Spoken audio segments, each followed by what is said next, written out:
임내송 부르심으로 하나님 앞에 예배드리겠습니다.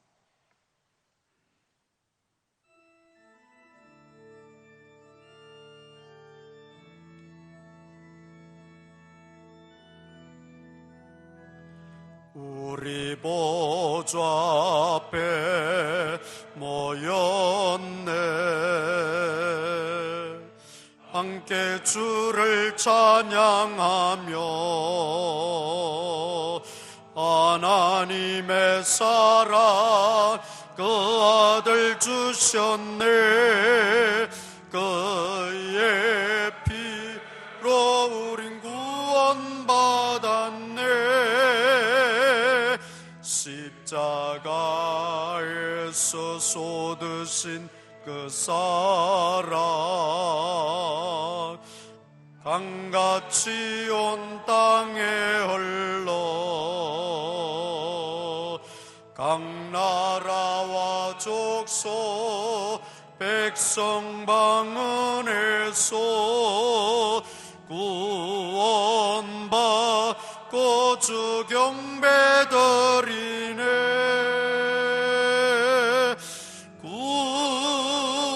구원하심이 보좌에 앉으신 우리 하나님과 어린 양께 있도다.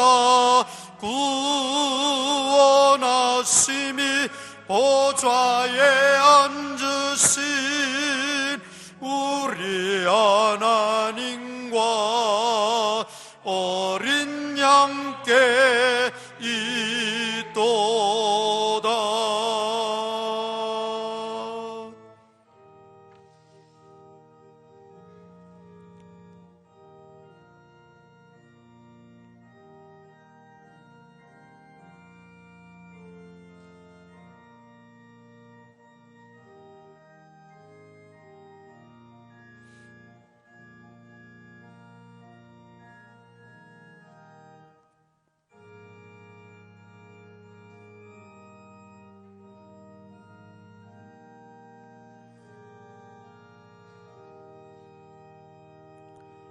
지난 한 주간 동안도 저희들을 하나님께서 기억하시고 돌보시고 지켜주셨다가 거룩한 주일을 맞이하여 주님 전으로 인도하시고 주님 앞에 예배하게 하시니 감사합니다. 이 시간도 우리의 마음과 뜻과 정성을 다하여 예배할 때에 하나님을 만나며 하나님의 임재를 체험하는 복된 시간, 복된 하루가 되어지게 하여 주시옵소서. 우리 허물과 죄를 다 주님 앞에 고백하며 우리의 모든 삶을 주님께 드리며 이 시간도 은혜를 사모하오니 우리 각자에게 필요한 은혜와 은사들을 하나님께서 부족함 없이 공급하여 주시옵소서. 예배를 시작하였습니다. 마치는 시간까지 하나님 홀로 영광 받으옵소서. 예수님 이름으로 기도드리옵나이다. 아멘.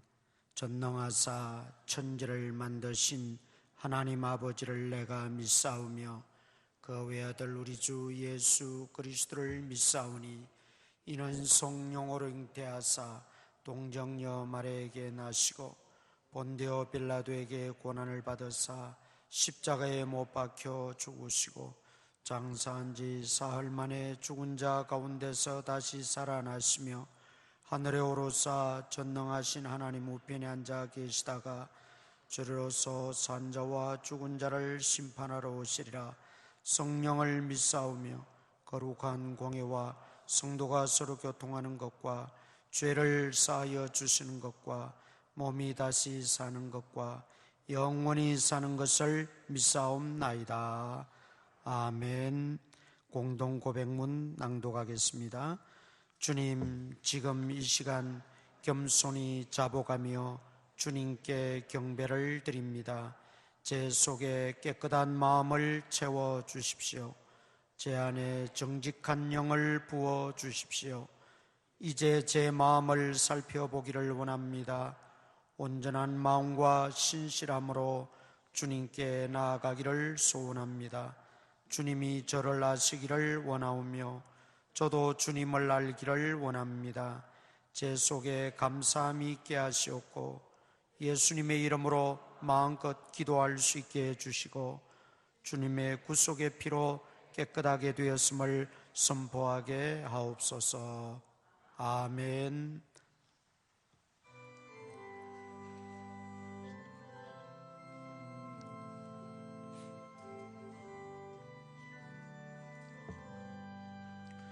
보아라 즐거운 우리 집 밝고도 거룩한 천국에 거룩한 백성들 거기서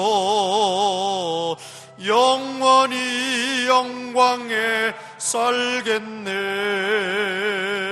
거기서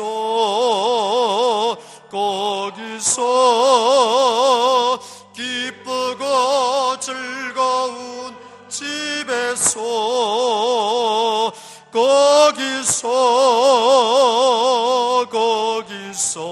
거기서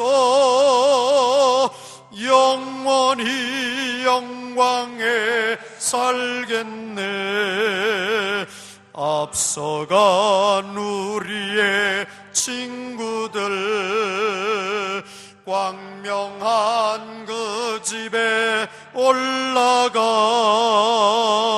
거룩한 주님의 보좌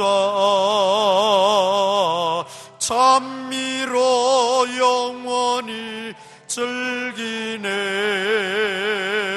거기서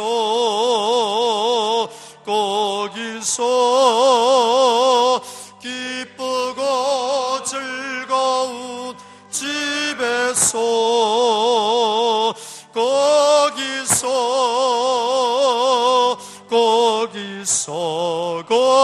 거기서 찬미로 영원히 즐기네. 우리를 구하신 주님도 거룩한 그 집에 계시니 우리도 이 세상 떠날 때 주님과 영원히 살겠네. 거기서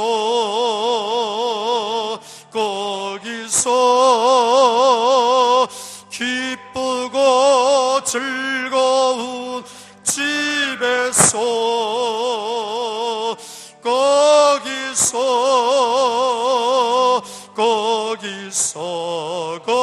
거기서 주님과 영원히 살겠네. 우리의 일생이 끝나면 영원히 즐거운 곳에서 거룩한 아버지 모시고 기쁘고 즐겁게 살겠네. 거기서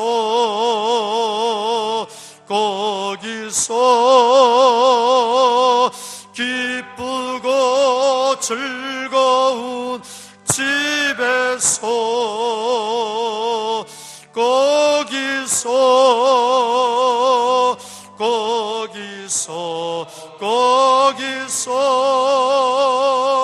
기쁘고 즐겁게 살겠네.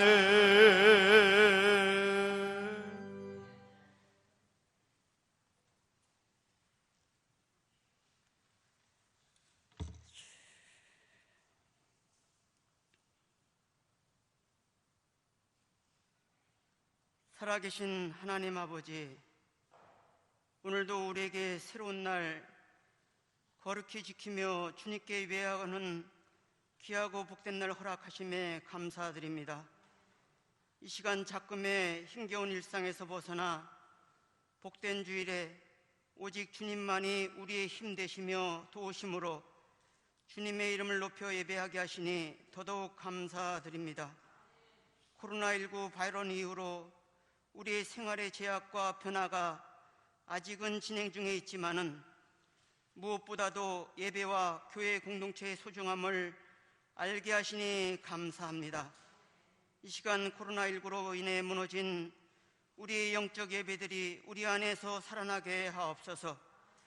더더욱 우리의 자세가 하나님을 경외하고 예배하는 거룩한 습관들이 새로워지게 하옵시고 예배의 회복함이 우리의 심령 안에 일어날 수 있도록 도와주옵소서. 사랑의 하나님 아버지, 우리의 영혼이 하나님의 말씀을 더욱 사모하게 하옵소서.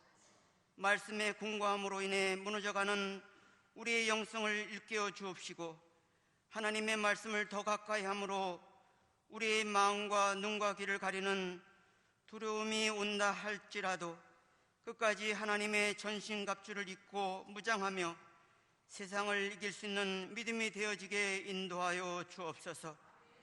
그리하여 주님의 마음을 헤아리는 은혜 안에서 다시금 우리의 무너진 자리와 위치를 확인하고 본질에 충성하며 우리의 일상이 그럼에도 생활 전도가 되어지는 삶 되게 도와주옵소서. 어느덧 맞이한 결실의 계절이지만은 우리의 마음이 심히 괴롭습니다. 우리 이웃들에게 복음을 전하지 못하는 가운데 있습니다. 우리의 나태함을 용서하여 주옵소서.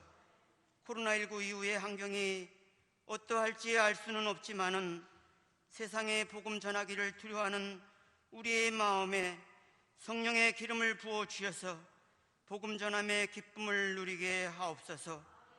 오직 한 생명이 예수를 믿음으로 말미암아 구원에 이르는 일에 우리의 기쁨이 되게 하옵소서. 은혜를 베푸시는 주님, 세상을 이길 수 있는 힘은 오직 믿음임을 믿습니다. 시대를 분별하며 껴있게 하옵시고 어려운 시대를 이겨나갈 지혜를 주시어서 믿음으로 하나가 되어 이 나라가 아름답게 세워지게 하시고 한국교회의 성령의 불이 다시 타오르게 하옵소서. 코로나로 인해 변해가는 공동체 안에 하나님 나라를 세워갈 수 있는 능력이 넘쳐나게 도와주옵소서. 성도들의 가정들을 축복하여 주옵소서. 코로나로 인해 경제 위기의 어려움을 극복하게 하시고 또한 연약함 속에 있는 지체들을 보호강건하게 하여 주옵소서. 무너진 세상의 각 영역들이 하루속히 회복시켜 주옵소서. 우리의 준비된 청년들의 취업의 문들이 열리게 하옵시고 대학 진학을 위해 공부하고 있는 수험생들의 마음을 붙들어 주옵소서. 또한 성장기 자녀 세대가 안전한 공간과 환경 속에 마음껏 뛰며 교제와 배울 수 있게 미래의 길로 열어 주옵소서. 주님, 지역 재가벌의 와중 속에 있는 교회 위하여 기도합니다.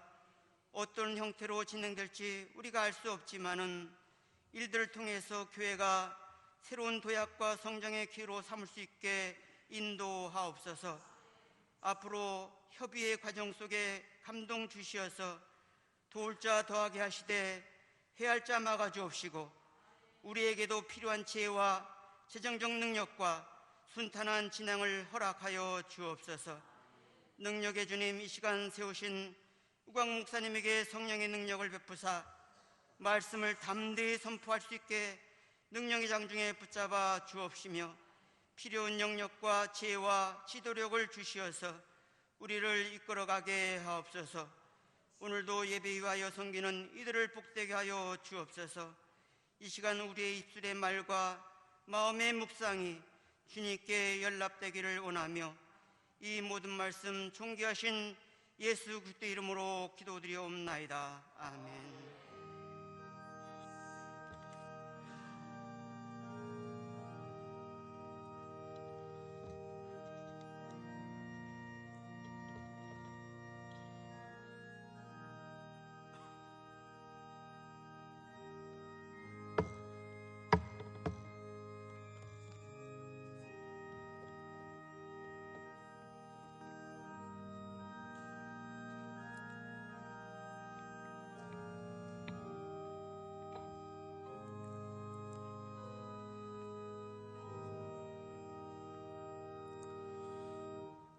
나의 힘이 되신 여호와여, 내가 주를 사랑하나이다.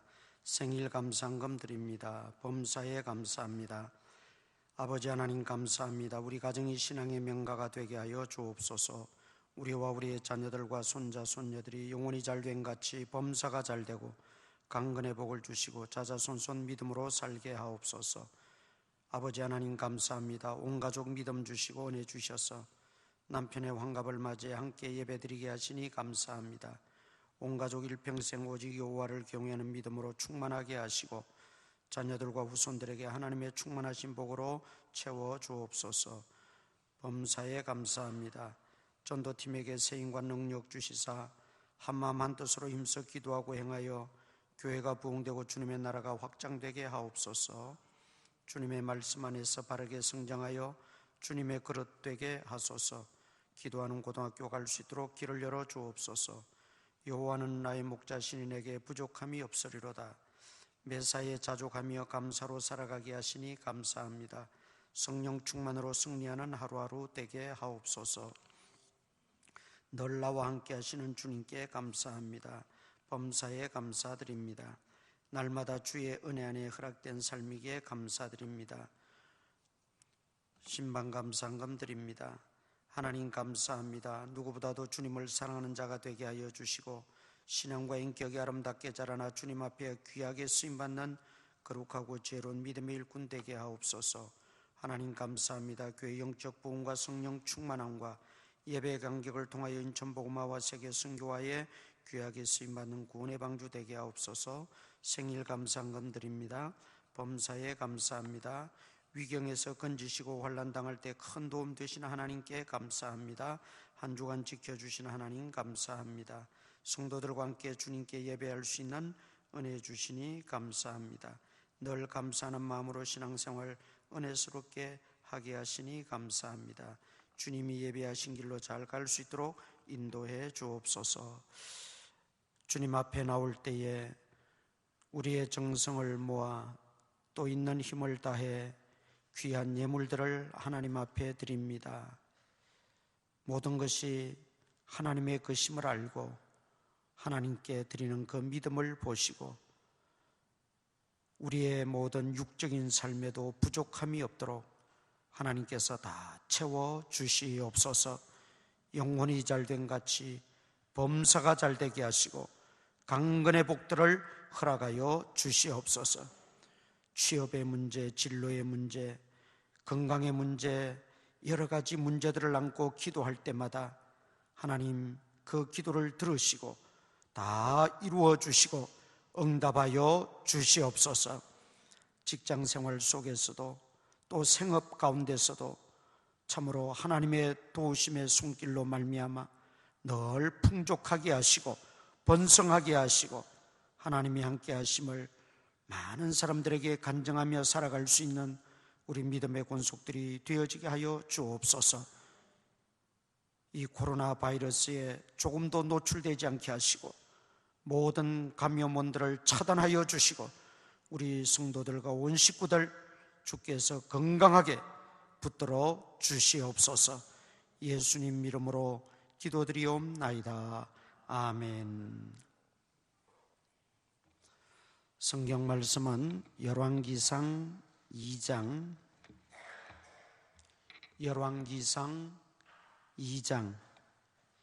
1절에서 4절까지 제가 봉독하겠습니다.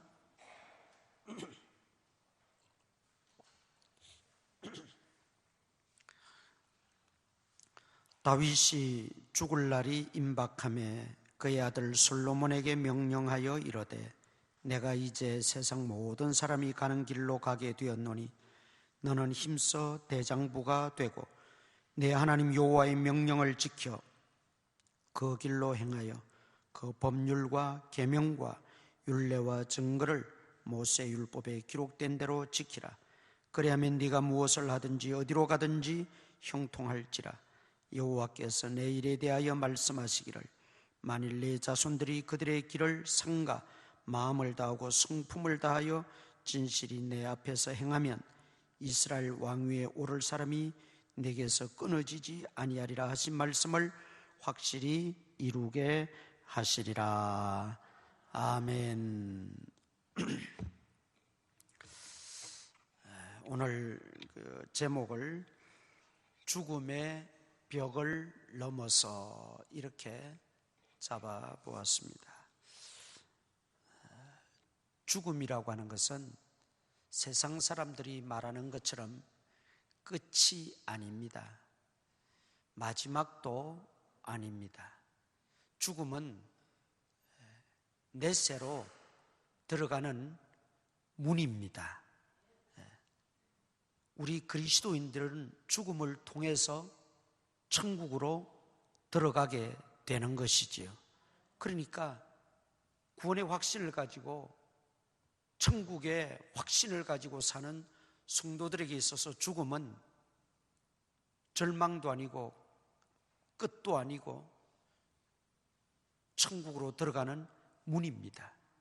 그러니까 엄격하게 말하면 우리 그리스도인들에게 있어서 죽음이라고 하는 것은 장벽이 아니라 문입니다. 문. 왜 죽음의 벽을 넘어서라고 했느냐?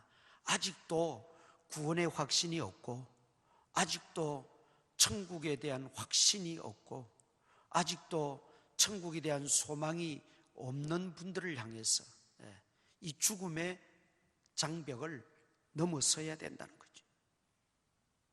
넘어서서 우리가 구원의 확신을 가지고 천국의 소망을 가지고 우리가 살다가 주님이 부르시면 우리가 그 하나님이 우리를 위해서 예비해 놓으신 천국의 거처를 향해서 우리가 들어가게 되는 것입니다. 이 죽음의 장벽 앞에서 구원의 확신이 없으면 두렵습니다. 절망입니다. 끝이라고 생각합니다. 그래서 많은 사람들이 이 죽음을 어떻게 해서라도 회피하고자 합니다. 그러나 죽음은 내가 회피한다고 해서 피해가는 게 아닙니다. 또 죽음을 조금이라도 연장시켜 보려고 발버둥을 칩니다. 중국 진나라의 시황제는 이 죽음을 좀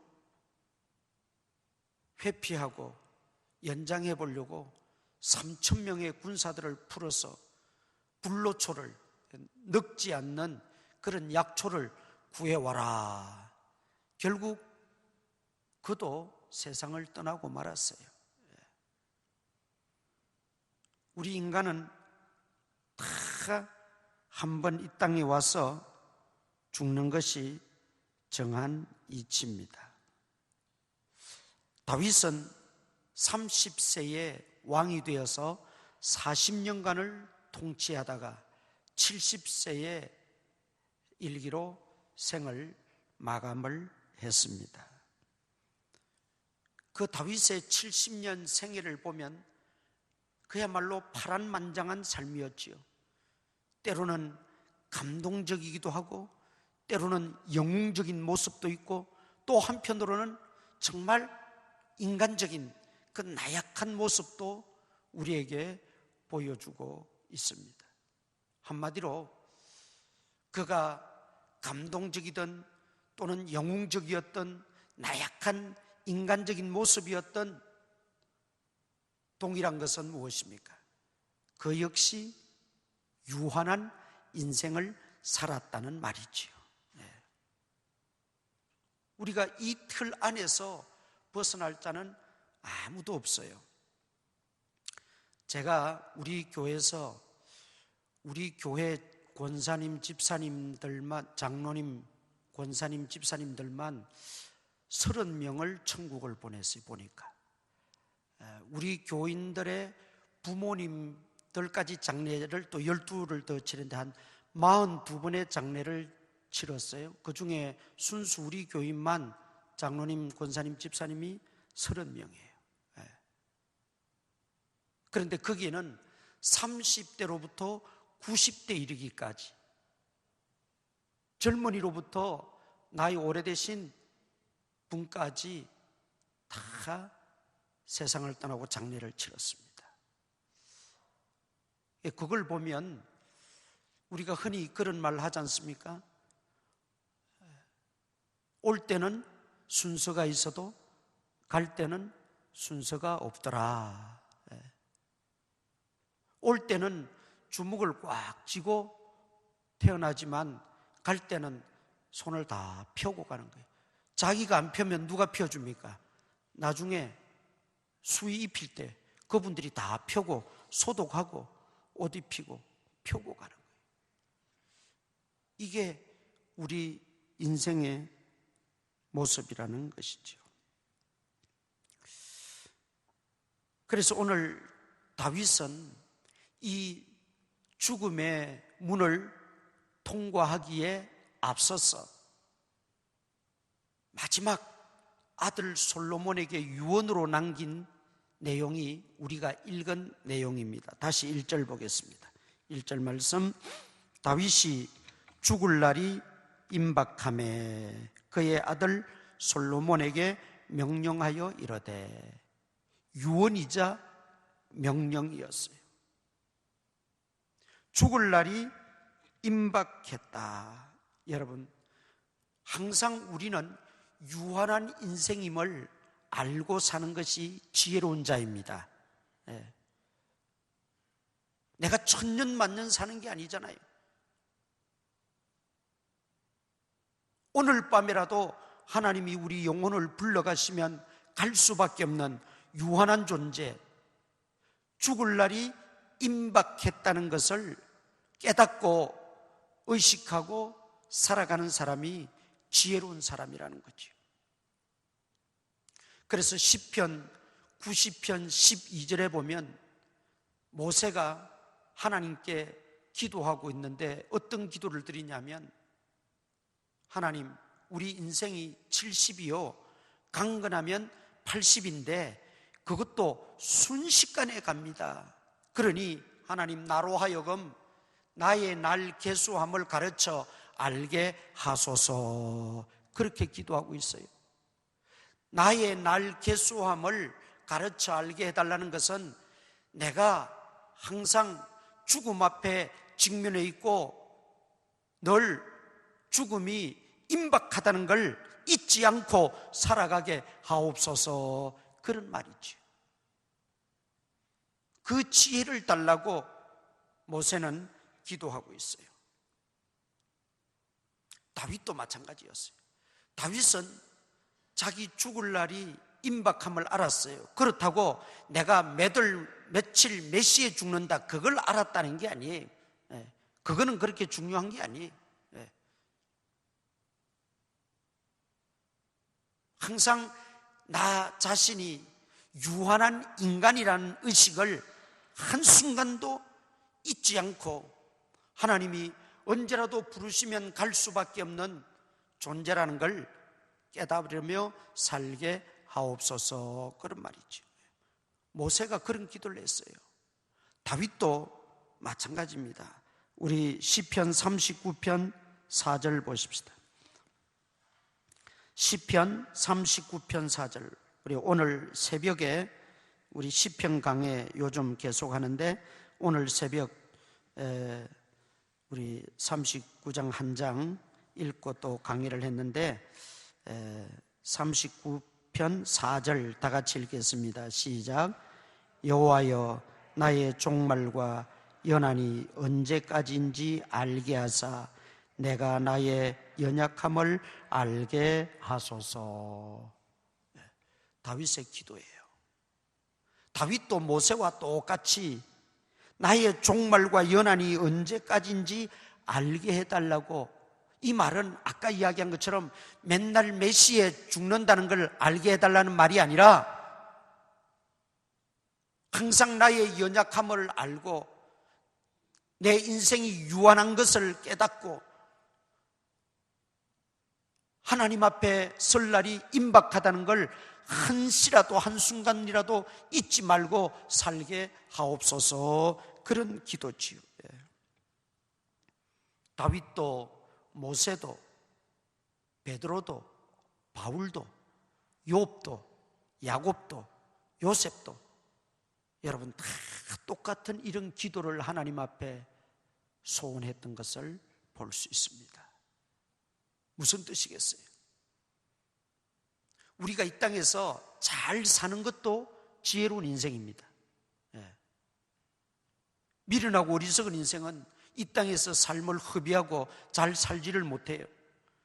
이 땅에서 우리가 잘 사는 것도 지혜로운 인생이지만은 사실 그것보다 더 중요한 것은 내가 하나님 앞에 유한한 인생이고 죽을 날이 임박하다는 것을 우리가 늘 의식하고 깨닫고 사는 인생이, 그게 진짜 지혜로운 인생. 신앙의 그 위대한 우리 선배들은 다 그 의식을 가지고 그렇게 살았어요.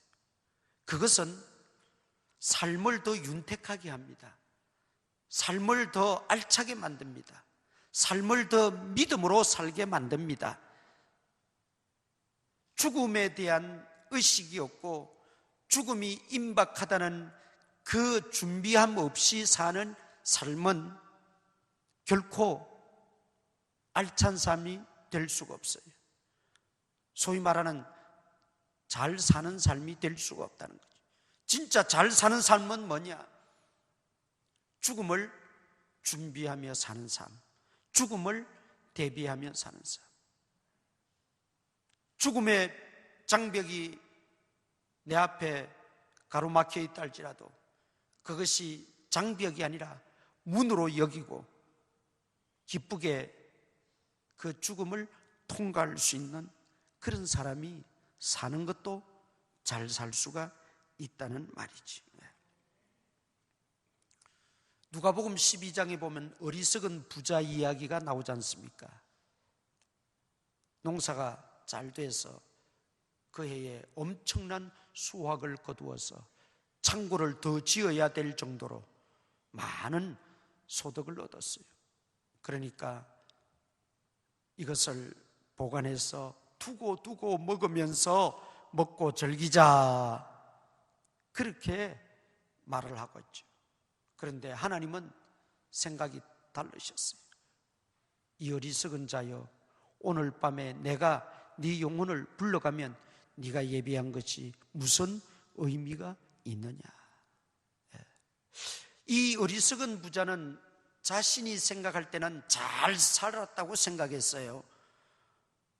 이만큼 살았으면 내가 남달리 노력했고 내가 더 많은 이런 수확을 거두었고 또 앞으로의 삶이 보장되어 있고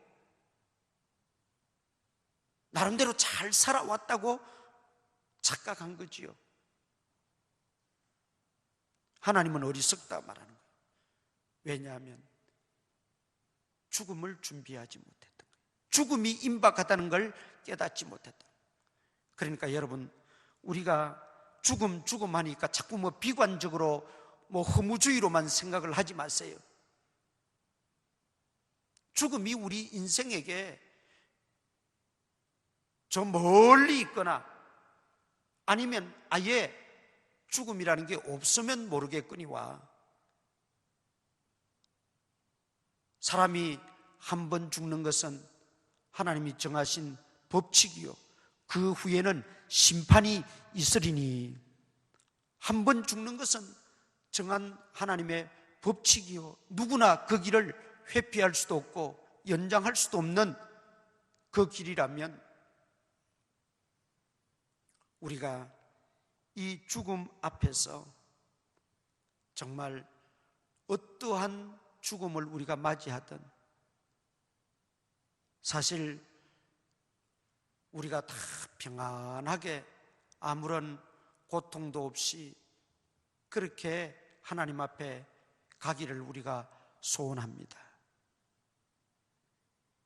성경에 말한 대로 향수를 다하고 죽었더라, 진액이 다하여 향수를 다하고 죽었더라, 그 말처럼 우리가 신앙생활 하다가 정말 이제 온몸에 진액이 다 빠져서 그 소환이 다 돼서 편안하게 하나님 앞에 가기를 다 소원하고 기도해야 합니다. 그런데 또 그러지 못한 경우도 있어요. 그러나 여러분, 중요한 것은 어떤 모습으로, 어떤 모양으로 죽느냐, 그것도 우리가 염두에 두지만은 사실은 죽음이라고 하는 그 측면을 보면 똑같은 거죠. 그 이면에 중요한 것은 내가 어떻게 세상을 떠나더라도 그 죽음을 맞이할, 그리고 그 죽음을 극복하고 오히려 그 죽음을 행복으로 알고 기쁨으로 그 죽음의 문을 통과할 수 있는 준비가 됐느냐, 이게 관건이라는 거죠.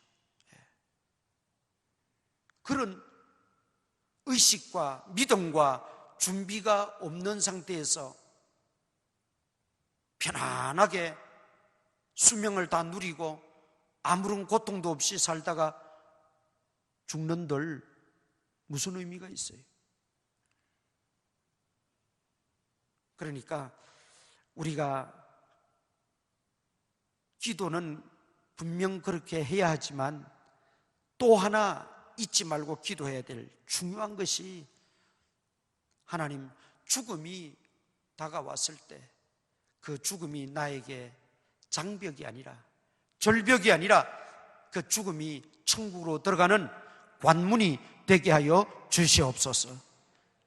그게 중요하다는 거예요. 그게 중요하다. 젊은 분들은 아직은 나하고 거리가 먼 이야기다, 그렇게 생각하면 안 돼요. 이것은 누구에게나 언제 어떻게 닥칠지 모르는 문제이기 때문에 우리가 하루하루 깨어서 기도하면서 하나님 붙들고 천국의 소망을 가지고 우리가 준비하며 살아가야 된다는 말입니다. 지금도 하나님 앞에서 이런 준비가 전혀 되지 못한 믿음의 사람들도 있어요. 오늘 이 말씀을 듣고 이제는 달려가던 그 걸음을 잠시 멈추고 죽음 이후에 과연 그 죽음이 내게 장벽이 될 것인가, 문이 될 것인가, 한번 우리가 자신을 성찰하는 그런 귀한 은혜가 있기를 축원합니다. 자, 1절 다시 보면, 다윗이 죽을 날이 임박하매 그의 아들 솔로몬에게 명령하여 이르되 내가 이제 세상 모든 사람이 가는 길로 가게 되었노니. 세상 모든 사람이 가는 길로 가게 되었다. 예외가 없다는 거지요. 예외가 없어요. 이 길은 누구도 예외가 없어요. 순서만 있을 뿐이지 누구도 예외 없이 다 가야 하는 길입니다. 지금 다윗은 죽음 앞에서도 아주 담담하게 그렇게 이야기하고 있고 맞이하고 있는 걸 볼 수 있지요. 다윗이 이렇게 죽음 앞에서 담담하고 또 임박할 날이 가까웠음에도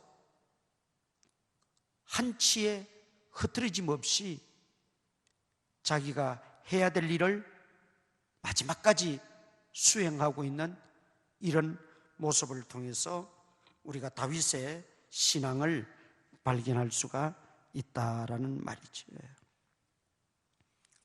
다윗 앞에는 이 죽음이 결코 장벽이 아니었다는 말이죠. 다윗에게 있어서 이 죽음은 천국을 향해서 가는, 하나님께 더 가까이 가는, 이제 이 땅에서 하나님을 사모하고 하나님을 그리워하다가 직접 하나님의 얼굴을 배울 수 있는 그 천국에 들어가는 문으로 생각했기 때문에 담담했어요. 흔들림이 없었어요. 오늘 우리들도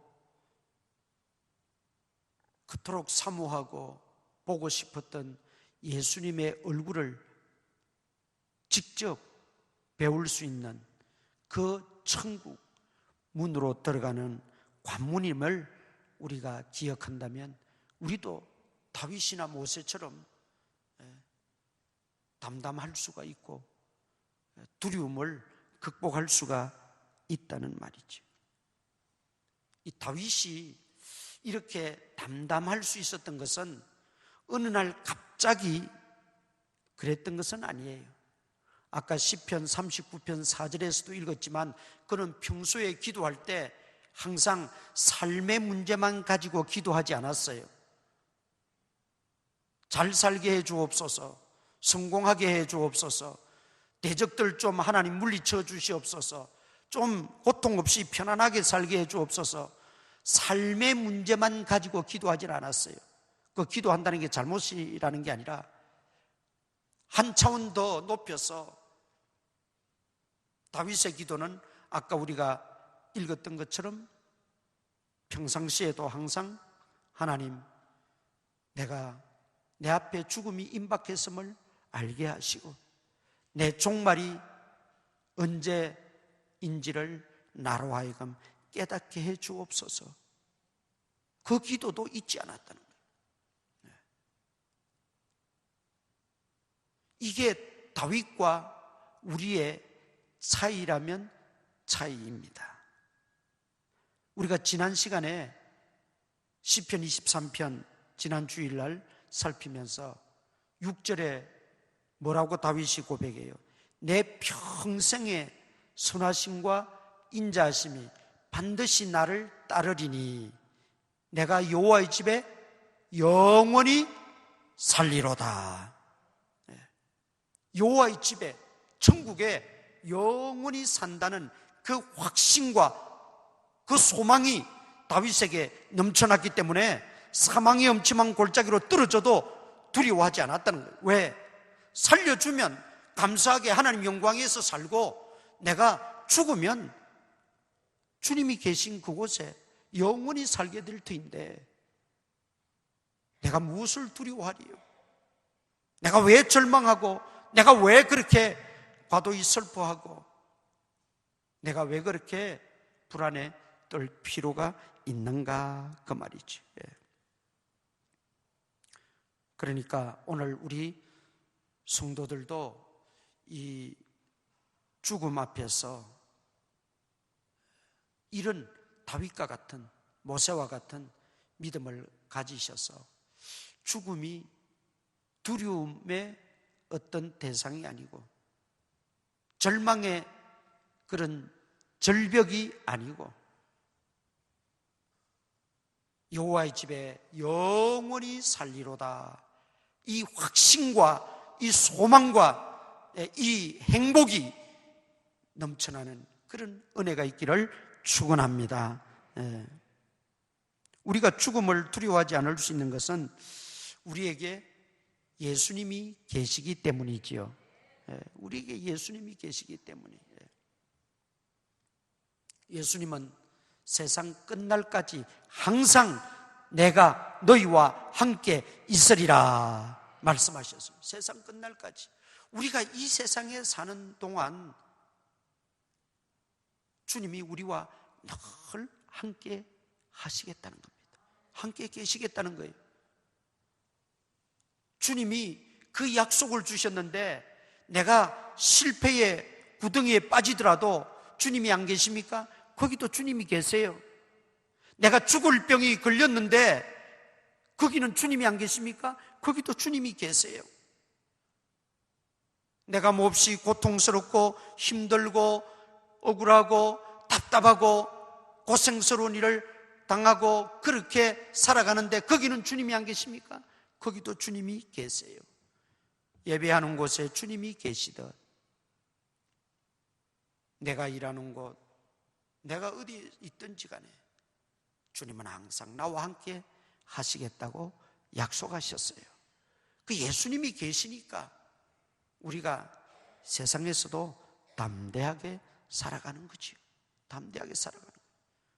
왜 예수 믿는다고 두렵지 않아요? 왜 염려가 되지 않겠어요? 왜 불안하지 않겠어요? 왜 걱정이 안 되겠어요? 그러나 그 순간에도 예수님이 나와 함께 계시다는 그 약속의 말씀을 떠올리고 그 약속의 말씀을 믿고 우리가 또 두려움에서 벗어나고 또 그런 말할 수 없는 염려와 걱정에서 또 노임을 받고 항상 주님이 나와 함께 계시다는 것. 여러분, 이것은 우리 삶 속에서도 이 현세에서도 적용되지만 천국에서도 적용이 되고 또 내가 죽음을 통과하여 천국으로 가는 그 순간에도 이 말씀은 여전히 동일한 말씀입니다. 그러니까 내가 어머니 뱃속에서부터 태어나서 이 세상에 몇십 년, 몇백 년을 사는 동안에도 그리고 내가 부름을 받아 죽는 그 순간에도 그리고 천국 가서도 주님은 영원히 나와 함께 계신 거예요. 요한복음 14장에 보면 예수님이 갑자기 제자들에게 이런 말씀을 하세요. 내가 이제 너희를 떠날 것이다. 잠깐 있으면 너희는 나를 볼 수 없다. 그 말은 예수님이 이제 십자가에 돌아가시고 3일 만에 부활하시지만 40일간 땅에 계시다가 이제 승천하시잖아요. 그러니까 제자들에게 그 말씀을 하신 거예요. 그런데 제자들은 그 내용은 모르고 그저 지금까지 믿고 따르던 예수님이 갑자기 나를 볼 수 없다 그러고 떠난다 그러니까 덜컥 걱정이 되잖아요. 겁이 나잖아요. 두렵잖아요. 지금까지 당신을 믿고 따랐는데 갑자기 우리를 버리고 떠나시면 도대체 어디를 가신단 말이고 우리는 어떡하란 말입니까? 불안이 몰려오죠. 겁이 나죠. 두려움이 왔어요. 그때 예수님이 뭐라고 말씀하세요? 요한복음 14장 1절로 3절에 보면 두려워하지 말라. 너희는 마음에 근심하지 말라. 하나님을 믿으니 또 나를 믿어라. 내가 먼저 가서 너희 있을 곳을 다 예비해 놓고 나면 내가 다시 와서 너희를 나 있는 곳에 데리고 가서 함께 있으리라 말씀하세요. 주님이 먼저 가셔서 우리가 거처할 천국집을 다 예비해 놓고 계십니다. 다 예비해 놓고 계세요. 그리고 때가 되면 하나님 우리 영혼 불러가시면 주님이 친히 오셔서 우리 영혼을 다 거두어서 미리 예비해 놓은 천국집에 우리를 거처하게 하시는 겁니다. 우리가 죽음조차도 두려워하지 않을 수 있는 것은, 죽음조차도 절벽으로 생각하지 않을 수 있는 것은 예수님이 나와 함께 계시기 때문입니다. 예수님이 이미 내 천국의 처소를 다 마련해 놓으셨기 때문입니다. 그래서 이런 소망을 가지고, 천국에 대한 소망을 가지고 산 사람들은 죽음 앞에서도 절망하거나 두려워하지 않고 찬송하며 환한 얼굴로 그렇게 주님 앞에 갔어요. 심지어 서대반 집사님은 돌에 맞아 죽으면서도 그는 천국을 바라보고 천사의 얼굴로 화하여 그는 죽음을 맞이했어요. 로마 초대 기독교 역사를 보면 로마 황제가 10명의 황제, 이걸 로마 황제 10대 박해라 그럽니다. 10대 황제 박해.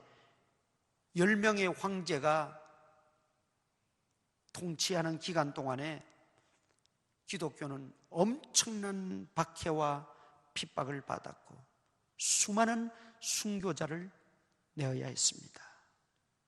잘 아는 베드로도 사도 바울도 네로 황제 때 다 순교당했어요.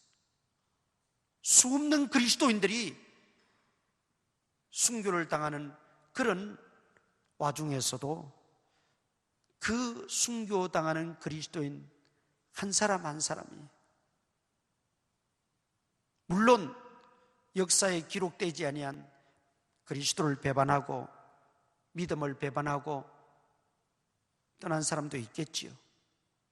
그러나 대부분의 그리스도인들은 오히려 자기가 주님 때문에 핍박받고 복음 때문에 박해를 받고 또 믿음 지키다가 순교까지 할 수 있다고 하는 그 엄청난 은혜와 간격 때문에 그들은 자기를 죽이는 원수들을 본 것도 아니고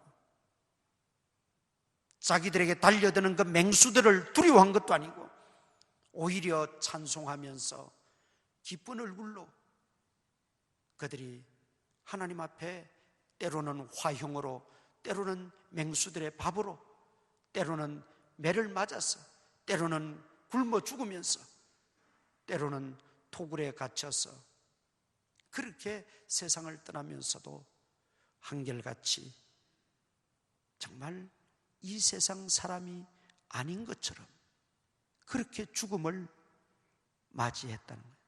우리가 기록을 통해서 많이 볼 수 있지 않습니까? 멀리 가지 않아도 우리나라에서도 기독교 초기에 얼마나 많은 핍박을 받았고 얼마나 많은 순교를 했습니까? 그 모든 믿음의 사람들이 죽음이 두려웠다면, 천국에 대한 소망이 없었다면, 죽음을 절벽으로만 생각했다면 결코 그런 행동이 나올 수가 없었겠지요. 그러나 그들은 죽음으로써 우리에게 말하고 있습니다. 그것은 죽음이 끝이 아니라는 거예요. 죽음은 절벽이 아니라는 거예요. 죽음은 절망이 아니라는 거예요. 죽음은 두려움이 아니라는 거예요. 천국으로 들어가는 관문이요, 영원히 예수님 모시고 살 수 있는 축복이요, 나와 함께 하시던 그 예수님을 직접 배울 수 있는 은혜요, 나를 위해서 예비해 놓은 천국 처소에 들어가는 간격이라는 것입니다. 이게 우리 그리스도인들이 지녀야 될, 뼛속 깊이 새겨야 될 죽음에 대한 교훈이자 성경적 가르침입니다. 주님은 우리를 위해서 처소만 예비해 놓으셨나요? 천만에 그러지 않아요. 거기까지만 되면 뭐 일반적이라고 볼 수 있어요. 그런데 계시록 21장 4절에 보면 성도들을 맞이해서 우리 모든 성도들의 눈에서 눈물을 씻어 주시고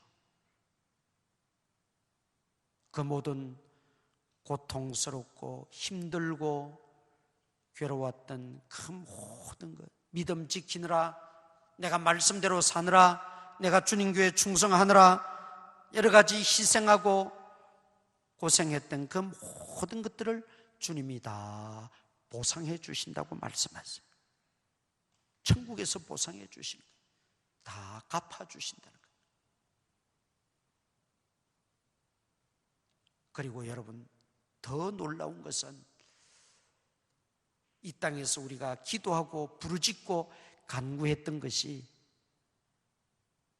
내가 기도한 대로 내 당대에 다 이루어지지 않고 열매도 보지 못했고 성취되지 못했는데, 내가 천국 가면 내가 이 땅에서 구하고 기도했던 것들이 하나하나 열매를 맺고 결실하고 풍성해지는 것을 천국에서 내 눈으로 목격하게 된다는 것입니다. 네. 여러분, 이런 은혜가 어디 있습니까? 그래서 죽음은 한 알의 밀알이 땅에 떨어져 죽지 않으면 많은 열매를 맺을 수 없다 그랬어요. 그것은 여러 가지 측면으로 해석하고 적용할 수는 있겠어요. 내가 한 영혼을 위해서 끝까지 헌신하고 내가 수고를 아끼지 아니하고 기도의 눈물과 수고의 땀을 흘리면 결국 그 영혼이 구원받고 그 영혼 구원받은 그 사람으로 말미암아 또 다른 영혼들이 구원받아서 많은 결실을 얻게 된다는 말씀이기도 합니다. 또 하나는 내가 이 땅에서 기도로 뿌려놓은 씨앗들, 그것은 내 당대에 이루어지는 것도 감사하고 축복된 일이지만 결국은 내가 천국 갔을 때 그 모든 일을 완수하고 그 모든 사명 다하고 천국 갔을 때 주님은 그 결실을 얻게 하십니다. 그것이 내 자녀 손들이었던, 내가 기도하던 대상자가 어떤, 누가 그 결실을 얻든지 간에 그 기도의 대상자들, 그 눈물의 그 씨앗들이 결국은 열매를 맺고 결실을 보게 된다는 것이죠.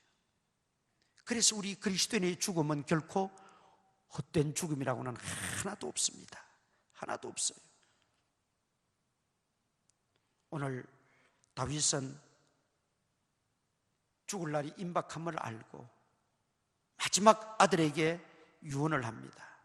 우리가 세상을 떠나기에 앞서서 이 다윗의 신앙을 좀 우리가 배워야 됩니다. 야곱도 그랬거든요. 야곱도 자기가 죽을 날이 임박함을 알았어요. 그래서 12아들과 손주들을 다 불렀어요. 그리고 하나하나 안수기도 해주고 축복기도 해주었잖아요. 다윗도 아들 솔로몬에게 마지막 명령이자 유언을 남기고 있습니다. 이것은 무엇을 말합니까? 믿음의 전수, 신앙을 계승해 주었다는 말이죠.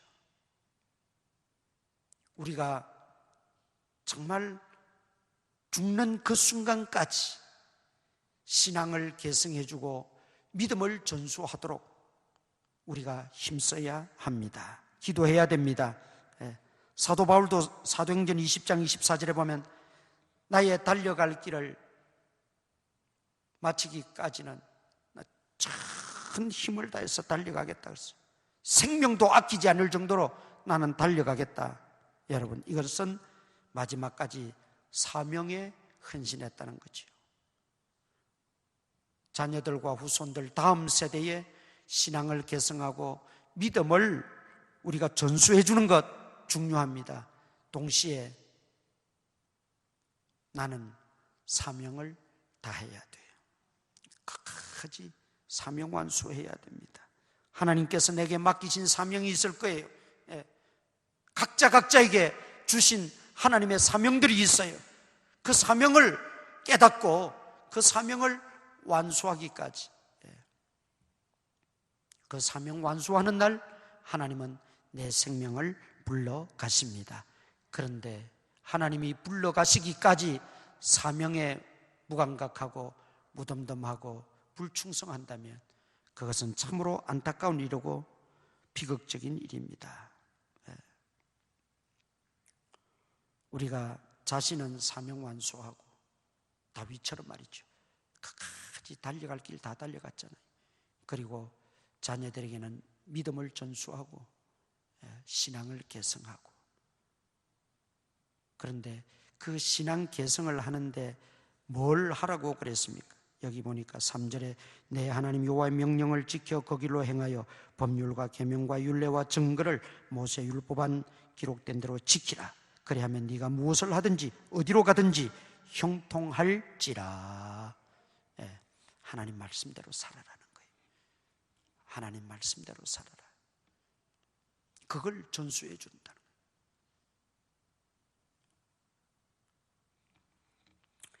거예요. 여러분 잘 아시는 이의령 박사님 계시잖아요. 문화부 장관도 하셨고 이화여대 교수하셨던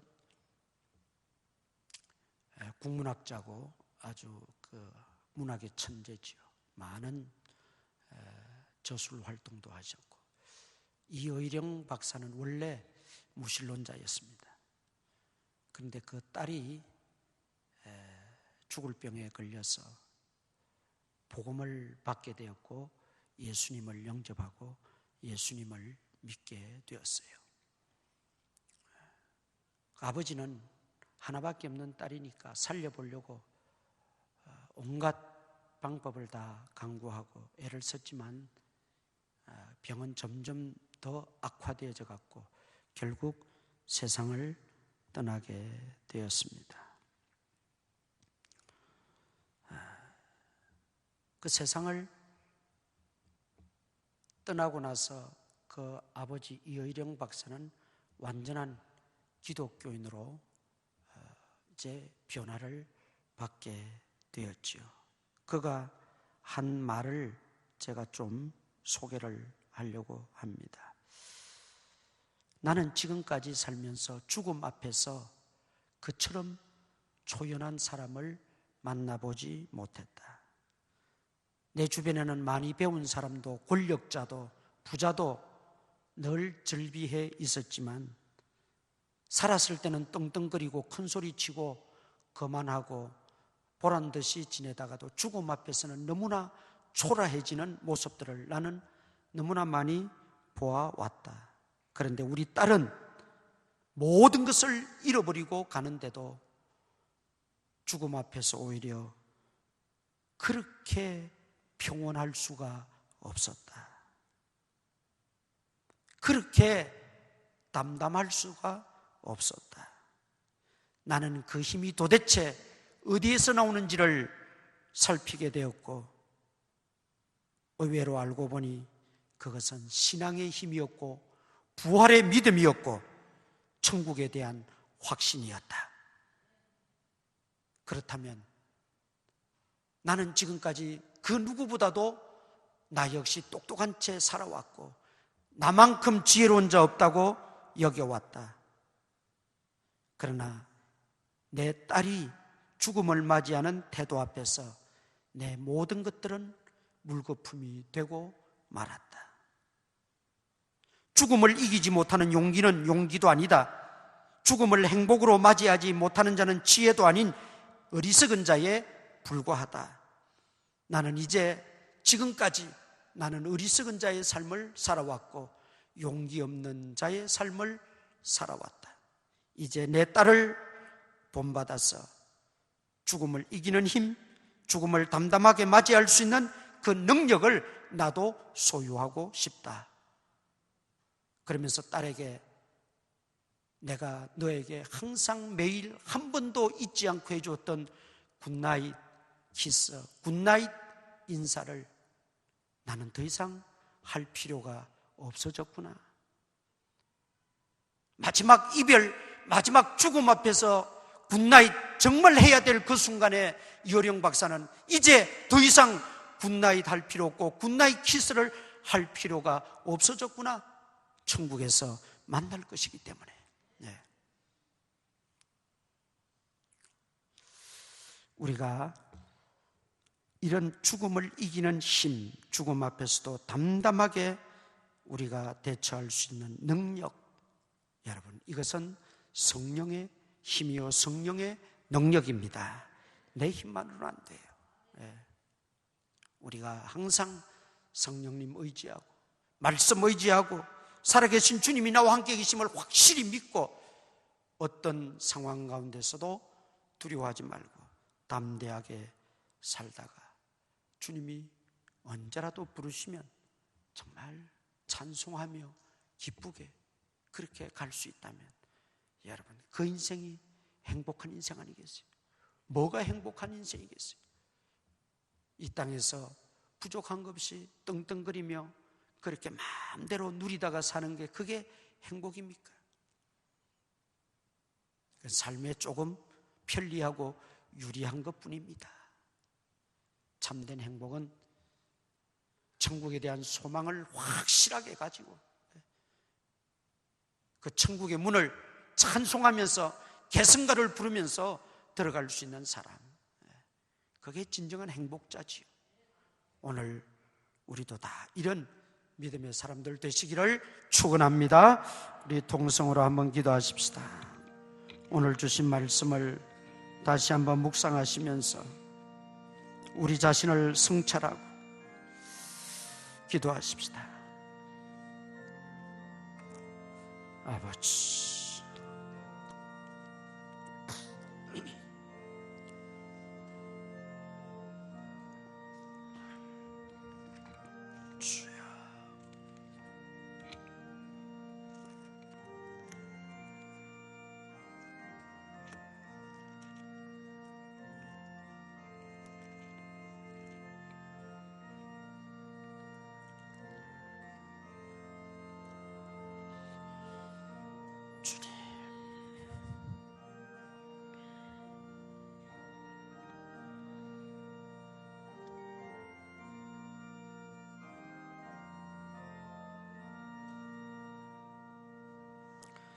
살아계신 아버지 하나님, 우리가 이 땅에서 지내는 동안 주님과 함께 지내다가 또 주님이 우리를 부르시면 영원히 여호와의 집에서 산다고 하는 믿음과 확신을 가지고 죽음 앞에서도 담담하고 두려워하지 않고 기쁨으로 맞이할 수 있는 믿음의 대장부들이 다 되어지게 하여 주시옵소서. 예수님 이름으로 기도드리옵나이다. 아멘. 일어나셔서 우리 인사 한번 나누십시다. 492장 찬송합니다. 반갑습니다.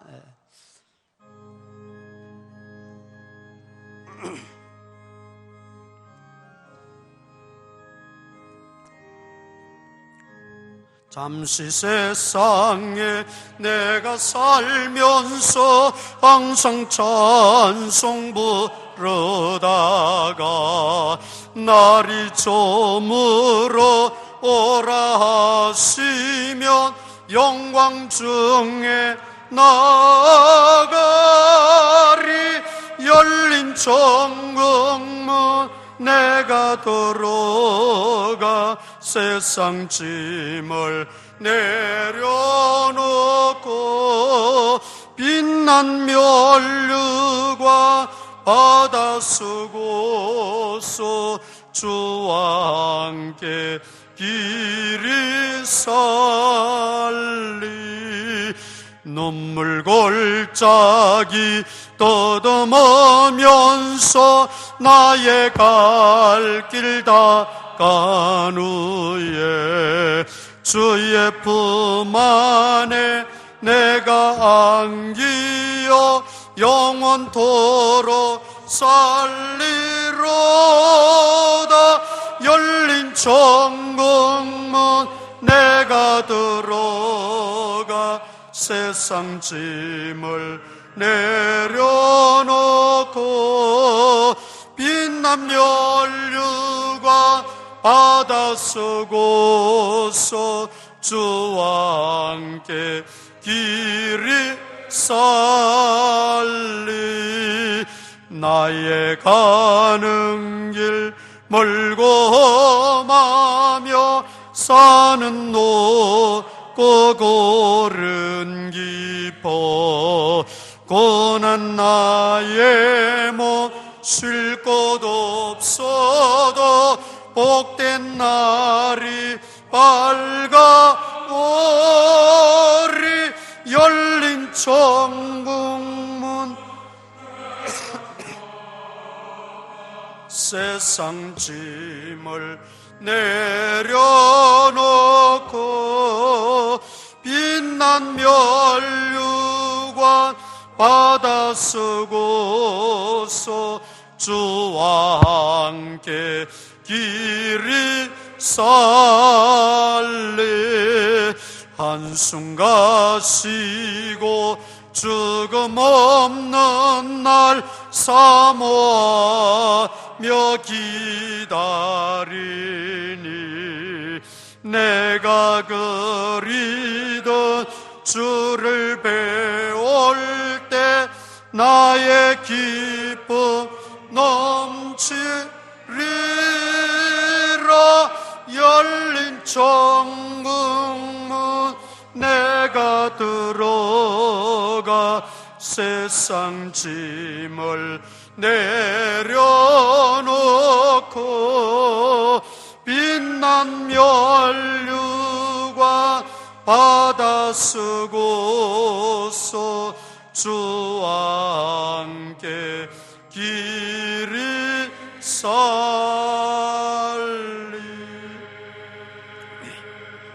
우리 구주 예수 그리스도의 무한하신 은혜와 하나님 아버지의 크신 사랑과 성령님의 감동 감화 교통 역사하심이 하나님 말씀을 듣고 마음에 새롭게 다짐하는 모든 성도들 머리머리 위에 이제로부터 항상 함께 있을지어다. 아멘.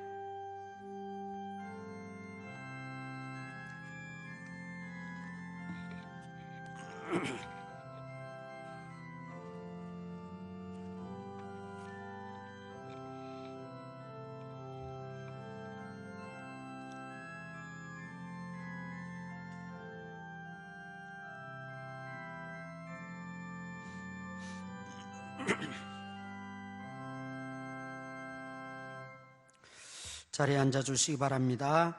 이번 주 금요 심야 기도에는 우리 기도원 찬양대 나와서 함께 기도할 수 있기를 바랍니다.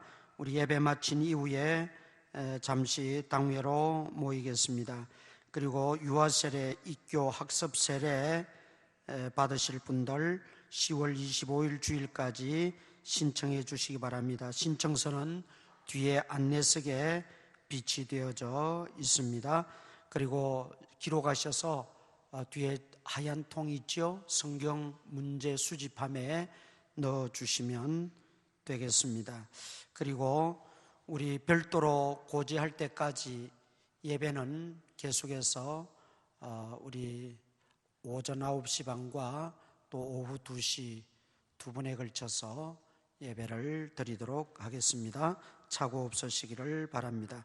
그리고 우리 진학과 또 진로를 위해서 우리 준비하는 우리 학생들 위해서 기도해 주시면 고맙겠습니다. 예배 마쳤습니다. 안녕히 돌아가시기 바랍니다.